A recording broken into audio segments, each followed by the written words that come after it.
Assalamualaikum warahmatullahi wabarakatuh. Anak-anakku yang saya banggakan, SMP Negeri 2 Prigen.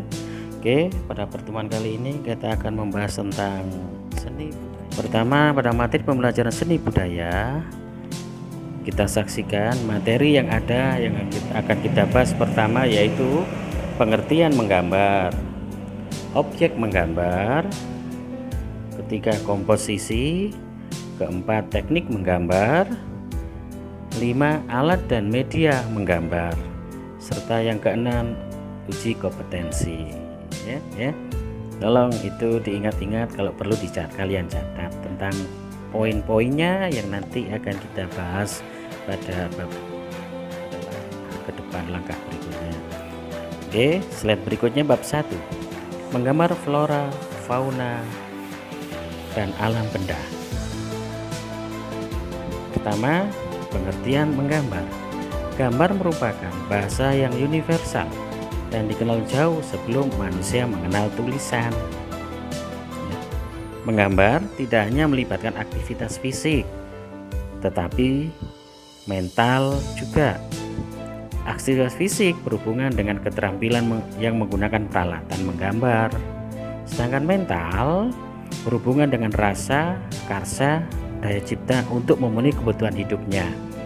Bisa diartikan atau disimpulkan bahwa menggambar adalah aktivitas kreatif untuk membentuk imajinasi atau gambar yang menyampaikan gagasan, ide, serta simbol sebagai salah satu bentuk ekspresi menggunakan berbagai teknik, guratan, dan alat gambar yang beragam, beraneka macam lah. Kemudian yang kedua ya, objek menggambar. Menggambar tidak hanya mengandalkan imajinasi, tetapi juga terkadang memerlukan objek. Misalkan alam semesta merupakan objek yang tidak akan pernah habis untuk kita gambar. Kain flora, fauna, dan alam benda merupakan sumber inspirasi dan eksplorasi dalam menggambar. Bisa disimpulkan bahwa macam-macam objek menggambar dapat kita jadikan sebagai salah satu inspirasi dan eksplorasi, diantaranya flora, fauna, dan alam benda. Kemudian yang ketiga, komposisi. Komposisi dalam menggambar dapat dibedakan dalam dua jenis, yaitu simetris dan asimetris. Komposisi simetris menunjukkan bahwa objek di bagian kanan bidang gambar sama atau mirip dengan objek di bagian kiri gambar. Itu komposisi ya. Kemudian komposisi asimetris menunjukkan bahwa objek di bagian kanan bidang gambar tidak sama atau tidak mirip dengan objek di bagian kiri bidang gambar. Nah, sehingga bisa dikatakan bahwa penguasaan komposisi ini sangat penting sebelum melakukan aktivitas menggambar. Penguasaan ini akan membimbing dan mengarahkan susunan objek dalam menggambar. Oke, Kita berlanjut. 4. Teknik menggambar.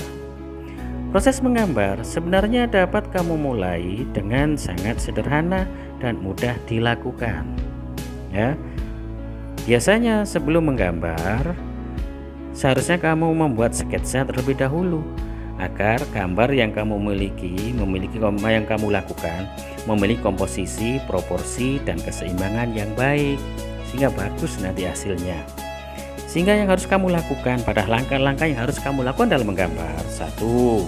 Tolong diingat-ingat mengetahui bentuk dasar dan objek yang akan kalian gambar. Yang kedua, mengetahui bagian-bagian dari objek yang mau digambar. Kemudian yang ketiga, menyusun atau menyambung bagian per bagian menjadi gambar yang lebih utuh. Kemudian yang keempat, memberikan dimensi gelap atau terang. Dan yang kelima, memberikan kesan latar belakang. Kita berlanjut, teknik menggambar flora. Menggambar flora atau alam tumbuh-tumbuhan dapat memberikan pemahaman tentang keanekaragaman, keindahan, dan keunikan objek flora yang ada di lingkungan sekitar kita. Lihat sketsa pada gambar yang di slide itu. Sehingga bagian flora yang dapat kita jadikan sebagai objek menggambar, misalkan bentuk daun, bentuk bunga dan buah. Sehingga bagian bagian flora ini dapat digambar secara terpisah atau digabung menjadi satu rangkaian. Contoh seperti yang kamu lihat di slide ini, di bawah ini ada tahap menggambar menggambar bunga kamboja. Langkahnya satu, gambarlah bentuk lingkaran untuk pola bunga. Langkah dua, gambar pelopak bunga sesuai dengan bentuk aslinya. Berilah warna pada gambar hasil tersebut. Kemudian B, teknik menggambar fauna atau alam hewan. Memiliki jenis yang berbeda-beda. Ada hewan yang berkaki 4 seperti sapi atau kambing. Ada juga hewan yang hidup di air dan di darat yang bersifat buas dan juga jinak. Nah, sehingga setiap hewan memiliki bentuk tubuh yang berbeda. Harus kamu pahami itu. Sehingga coba kamu lihat di bawah ini ada langkah-langkah menggambar itik. Pertama, gambarlah bentuk oval untuk badan. Dan yang kedua, tambahkan bentuk kerucut untuk kepala, leher, dan ekor. Itu langkah kedua. Langkah ketiga, berilah arsiran atau warna pada gambar itik. Nah, maka akan wujud utuh, jadilah gambar fauna itik. Kita lanjut. C, teknik menggambar alam benda. Menggambar alam benda disebut juga menggambar bentuk. Sehingga alam benda dapat terdiri atas benda buatan manusia dan benda yang sudah berbentuk oleh alam, berarti oleh Allah Subhanahu wa taala. Hal yang perlu diperhatikan dalam menggambar alam benda adalah sebagai berikut. Pertama, komposisi bentuk benda yang akan digambar. Yang kedua, komposisi dalam meletakkan benda. Ketiga, cahaya yang menyari objek gambar dan akan membentuk bayangan. Kemudian yang keempat, menggunakan arsiran atau warna yang akan membentuk kesan bidang 3 dimensi. Sedangkan yang kelima, penggunaan latar belakang atau background itu sangat diperlukan untuk membantu menghidupkan sebuah gambar. Nah, berikutnya ya, langkah-langkah di bawah ini kita tunjukkan adalah tahap-tahap dalam menggambar, misalkan piring atau cangkir.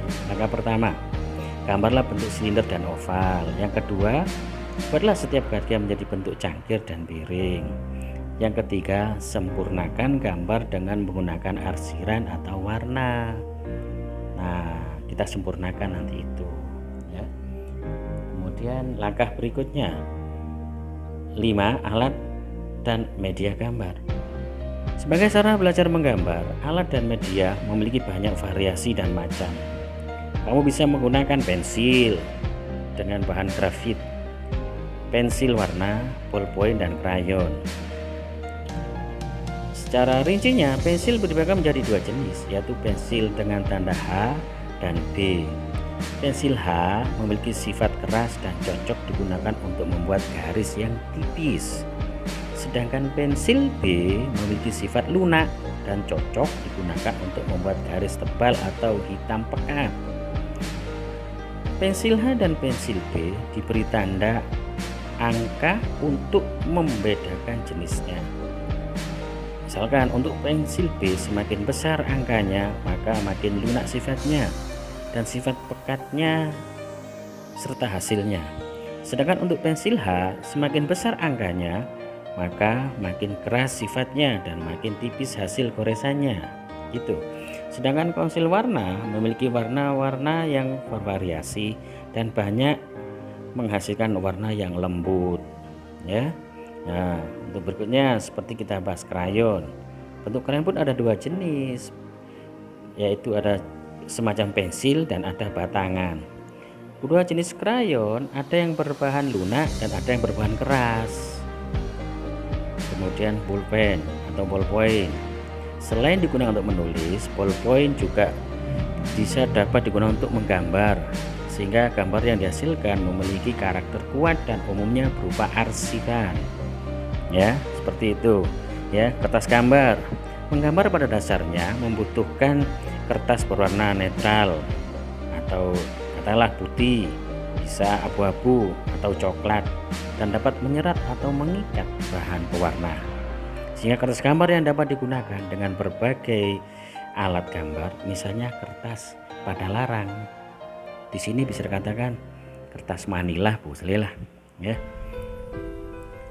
6. Uji kompetisi pengetahuan. Ya, ini yang harus kalian kerjakan di rumah. Jelaskan apa yang dimaksud dengan komposisi pada seni rupa. Yang kedua, mengapa komposisi penting dalam menggambar atau melukis. Keterampilan yang harus kamu lakukan. 1. Buatlah gambar dengan 5 komposisi yang berbeda. Ingat, buatlah gambar dengan 5 komposisi yang berbeda. Oke, saya kira itu pengantarnya, dan semoga tetap semangat. Itu tadi bahasan tentang seni budaya dan keterampilan pada pertemuan hari ini. Saya kira cukup, ya. Laksanakan tugas-tugasnya. Saya akhiri. Assalamualaikum warahmatullahi wabarakatuh.